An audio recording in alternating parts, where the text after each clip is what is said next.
اور میں آپ لوگوں کے لیے ایک کہانی لے کر آیا ہوں جو ایک پریشان روح کی ہے۔ یہ کہانی کولا گڑھ نامی گاؤں کی ہے۔ کولا گڑھ کا جنگل بہت خوفناک ہے۔ اس جنگل میں بھوتوں کا بہت خوف تھا۔ وہاں کے لوگ مانتے تھے کہ روحیں بھوت نہیں ہیں۔ یہ سب کچھ اپنی آنکھوں سے دیکھ کر انہوں نے بھی یقین کیا۔ اس گاؤں میں ایک عورت رہتی تھی۔ اس کا دماغ ٹھیک نہیں تھا۔ اس کے بعد وہ کچھ عجیب سی ہو گئی تھی۔ کچھ لوگ اسے پاگل کہتے۔ ہمارے گاؤں میں ایک بھولا رام تھا۔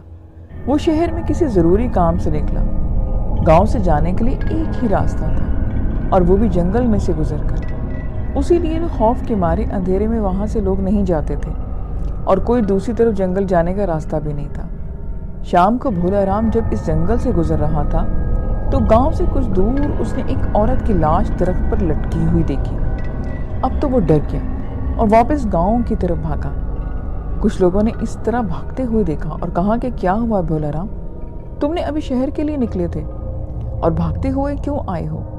پھر بھولا رام نے بتایا کہ میں ابھی کسی لاش کو درخت پر لٹکے ہوئے دیکھ کے آیا ہوں اور وہ لاش ایک عورت کی ہے۔ پورا گاؤں اب جمع ہو چکا تھا۔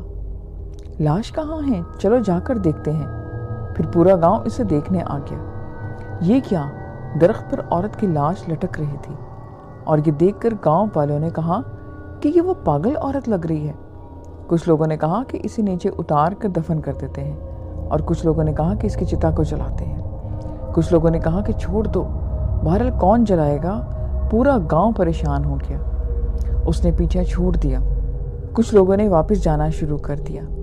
کچھ بزرگوں نے کہا کہ ایسے اس کو نہیں چھوڑتے، اس کو جلانا ضروری ہے ورنہ اس کی روح بھٹکتی رہتی ہے۔ تو کچھ لوگوں نے کہا کہ کم از کم جا کر اسے اتار کر لے کے آتے ہیں۔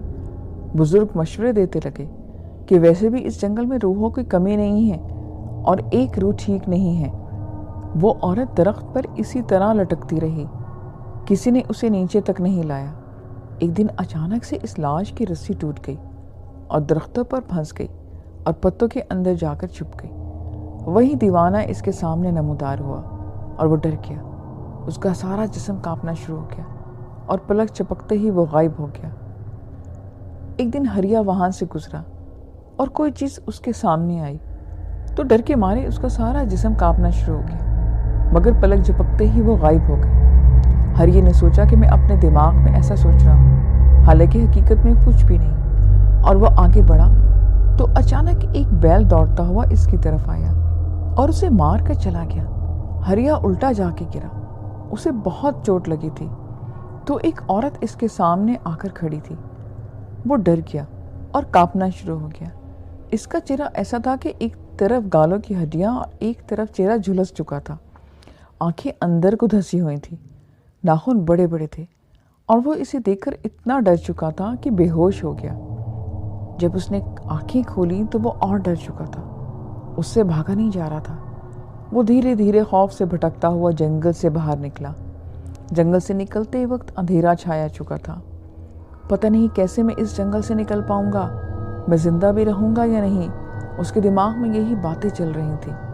وہ بھاگتا رہا۔ اسے معلوم نہیں تھا کہ اس جنگل سے کیسے بچنا ہے، اور اس حالت میں دیکھ کر باہر نکلے تو کچھ لوگوں نے اس سے پوچھا کہ اتنی رات کہاں سے آ رہے ہو؟ اس نے کچھ جواب نہیں دیا۔ اس ہریا کو کیا ہوا یہ دیکھ کر وہ گھر پہنچا اور اپنے گھر کو چلا گیا۔ اس کی بیوی نے اسے کھانے کو دیا لیکن اس نے کوئی جواب نہ دیا۔ اس نے رات کو ایک خواب دیکھا اور اس خواب نے اس نے وہی پریشان روح دیکھی۔ وہ رو رہی تھی اور اس سے کہہ رہی تھی کہ مجھے بچاؤ، مجھے اس جہنم سے بچاؤ، یہ لوگ مجھے مار ڈالیں گے۔ وہ سوچ رہا تھا کہ یہ سب میرے ساتھ کیوں ہو رہا ہے۔ اب صبح ہو چکی تھی لیکن ہریا نہ اٹھ سکا۔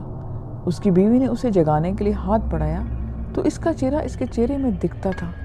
وہ چلایا اور بولا کہ کیا ہوا، تم شام سے کچھ عجیب سے ڈر رہے ہو، تم نے شام کو کھانا بھی نہیں کھایا، تمہیں کیا ہوا؟ یہ بات اس کی بیوی نے اس سے پوچھی۔ مجھے بتاؤ۔ پھر ہریا نے ساری بات اسے بتا دی اور وہ سمجھ چکی تھی کہ وہ پریشان ہے۔ آہستہ آہستہ یہ بات پورے گاؤں میں پھیل گئی، وہ یہ کہ وہ پاگل عورت بھوت بن چکی ہے۔ تبھی کچھ لوگوں نے بتایا کہ رات کو کچھ لوگوں نے وہی آواز سنی جو جنگل سے آ رہی تھی،